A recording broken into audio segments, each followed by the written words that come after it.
Hi everyone, welcome to Mystery Diagnosis. Everything was just picture perfect. And then we brought Noah and Alexis home. Life changed from that moment on. They cried nonstop that whole first night. The twins don't stop crying the next day or the day after that. Crying was horrible. At night they'd cry, in the morning, in the afternoon. After weeks of relentless crying, Retta takes the twins to the probably in pediatrician pain, where they but I are don't know diagnosed where. with colic. On top of the non-stop crying, the Beeries notice that the twins are also having trouble keeping down food. Then, the pediatrician has become more concerned with another alarming symptom. At 9 months, a typical child should be able to crawl and sit up. Noah and Alexis were not rolling over. They were not able to lift themselves up with their arms. They were certainly not crawling. A few days later, something happens to Alexis that absolutely terrifies her parents. It was a Saturday morning. We were in the living room, we were playing, and I looked at her and I could tell something was wrong. Joe came running in with Alexis and he told me that she had just had a seizure. At the hospital, an emergency CAT scan of Alexis's brain comes back normal, which isn't uncommon with seizures. They started her on seizure medication. At 2 years, you could clearly see the difference between Noah and Alexis. Although Noah still threw up all the time, he was walking and he looked like a typical child, whereas Alexis was definitely not. Her arms were curled up in front of her. Her eyes would roll up into the top of her head. Weird. And she could still never sleep through the night. Poor thing. I think it's the same condition, but I think hers is more severe. The Beeries decide to go back to square one. And a new set of MRIs is ordered, this time on both twins. Just like the last time, Alexis's comes back normal. But when they look at Noah's, they can't believe what they're seeing. It showed brain damage in his ventricle area. It's basically spots around the ventricles of the brain, which is common in children of multiple births. Sometimes, with multiple births, one or both of the fetuses doesn't get enough blood flow to the brain, causing the nerve fiber around the cerebrospinal fluid-filled ventricles to die. Over the next 2.5 years, life for the Beeries revolves around the twins' physical therapy and doctor's appointments.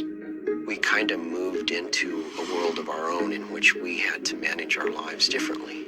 Initially, it looks as though the therapy is working, for Noah at least. Noah was improving. He was still drooling, and he was still throwing up every day of his life. But by the time he was 4 years old, Noah looked pretty much like a typical child.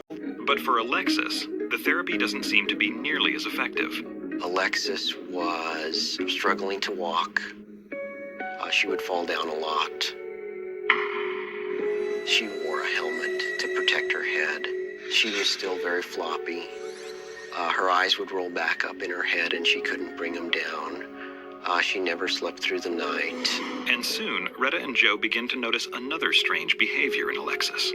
When Alexis would wake up in the morning, she was able to function at a much higher level, but by 10:30 or 11 o'clock in the morning, she simply could not function. That's odd.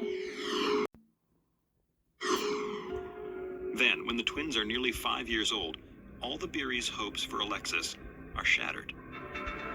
Alexis just kind of regressed and went backwards.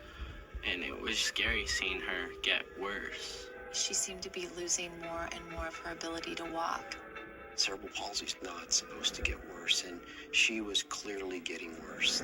For the first time in 2.5 years, Retta begins to question the cerebral palsy diagnosis. I came across an article that talks about the disorder that is often misdiagnosed as cerebral palsy, but it's treatable with a medication. Since it did well, I'll bring back Dr. G, medical examiner, more often, and as for my new medical video, I'll see how it does if I will bring new medical videos into the channel. And find something very different. Alexis had a number of neurologic symptoms. She had impaired gait. She tended to walk on her toes. One of her feet was turned in. She had difficulty with her head control. I know what this is. She's having a lot of difficulty using her hands, but it's not because of spasticity that I would attribute to cerebral palsy. It's segawa's dystonia. Segawa's dystonia is often misdiagnosed as cerebral palsy, but isn't a form of brain damage at all. It is caused by a shortage of the chemical dopamine. Dopamine relays information between the neurons in the brain. Without it, the brain's signals to the muscles go haywire, making it impossible to control movement. And the only way to determine whether or not Alexis has it is to give her a dose of a drug called L-Dopa and see if her symptoms go away. When we administer the chemical L-Dopa, the body converts it into dopamine. An individual with very severe neurologic impairment gets dramatically better by giving this chemical. The Beeries leave Dr. Fink's office with a dose of L-Dopa. Dr. Fink asks them to return the next day so he can see how Alexis reacts to the medication. That night, we gave her the first dosage, and we went to bed. We woke up the next morning and realized Alexis slept through the night. Wonderful. Walking with her hands down, and she gets into a car for the first time on her own with complete balance. She pulls her seatbelt down for the first time in her life. Her head control was much improved. Her ability to use her hands, her speaking was much improved within the next day. Not treated, segawa's dystonia can be disabling, and that disability can be extreme. But as the months pass and Alexis gains control of her body, Noah suddenly starts to change. Noah's right foot started to turn in. He started drooling, and his feet started crossing center. We put Noah on the medication that Alexis is on, and he stopped throwing up. His foot straightened out, and he stopped drooling. At that point, it was clear, since we'd already established that his sister had dope-responsive dystonia, that Noah would be too. To stay healthy, the twins will take L-Dopa for the rest of their lives. And today, just 6 years after starting treatment, Noah and Alexis have made an astonishing recovery. I think they have an excellent prognosis. I think that they will continue to have sustained benefit from taking this medication, L-Dopa, on a daily basis. Noah and Alexis today look like typical kids. They are in a regular classroom. They're doing really great academically. They're involved in whatever sport that they want. For people that are new to my channel, I try to find the picture that's the same as the condition, but if I can, I do something related. And if I can't find anything related, I just use the picture for the thumbnail as something random like my cats. Thank you for watching. Make sure you like, comment, and subscribe. Hit the notification bell to know when I post a video. Thank you for watching, and I'll see you next time.